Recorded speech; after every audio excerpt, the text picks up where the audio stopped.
Hi, I'm Yes or No and I go to Hogwarts. No you don't, you go to Harvard. Then why do I have a wand? Oh my gosh, you are such a dork. Ah! Okay, hey guys, I'm Yes or No, and for all you literate butterflies out there, I'm sure you're probably wondering about the title of this video.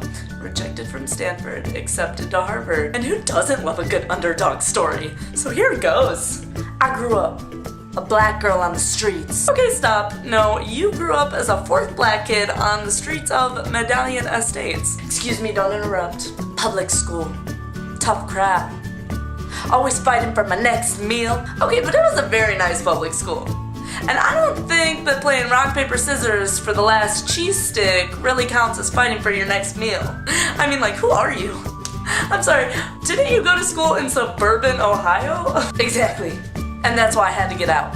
Okay, so breaking that story. Yes, I did grow up in suburban Ohio, in a public school, got very nice grades, 4.0, did the whole spam, ran track, you know, art. Basically, I got really good ACT and SAT scores. Scores! And I thought, you know, hey, I could go to a really, really awesome school if I wanted. I thought, why not go to Stanford? It's basically like an Ivy League school, except with sun and a good football team. I mean, I'm not saying why don't we all live there, but like, yes, it's so close. Can we just go? Can we just live there? So yada yada, continuing with the story. Stanford was my #1 school and I applied their early decision. And then that dreadful day came when I got that email that said, no, you are not accepted to our school. And here is my advice, ladies and gentlemen, for what you should do when you don't get into your dream school. Go to the store, buy some tissues, and then you buy some stamps and you mail that school those Kleenex, cause they gon' be missing you!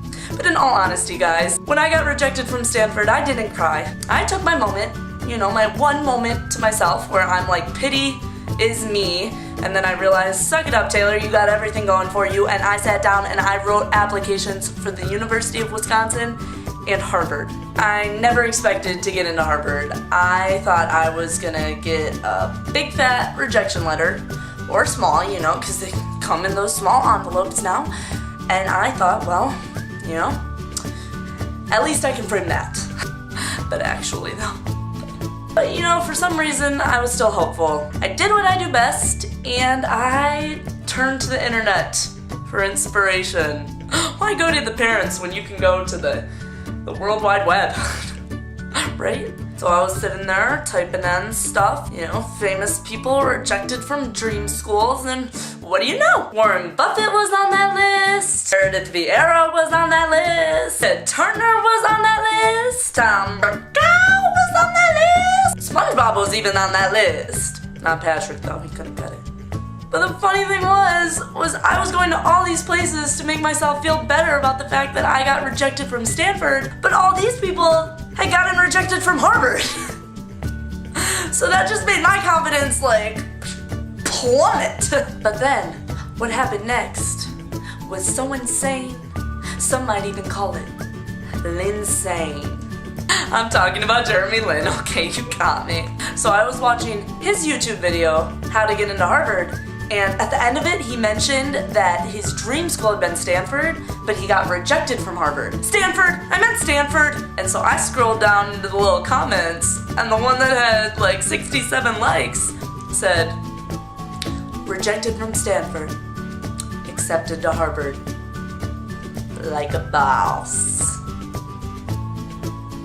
And I said, I want that to be me. I said, now I'm not one for superstitions, but I took that as a sign. And then I watched Homeless to Harvard, and I said, I'm just like her, except minus the having a home part and stuff.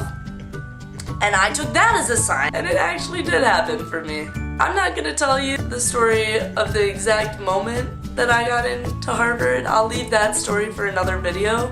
But what I want you to get out of this video is even when you're rejected from something that seems so perfect and so meant for you, you just have to believe that everything happens for a reason, and it probably does.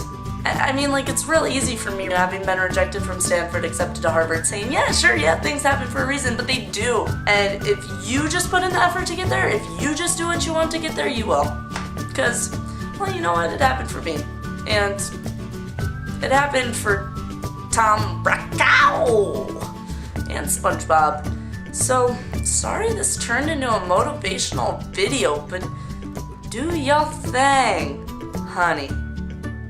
Do your thing. I'm Yes or No, and it's been a good chat. And I promise I'm not this weird in real life. Wingardium Leviosa. No. It's not Leviosa. It's Leviosa.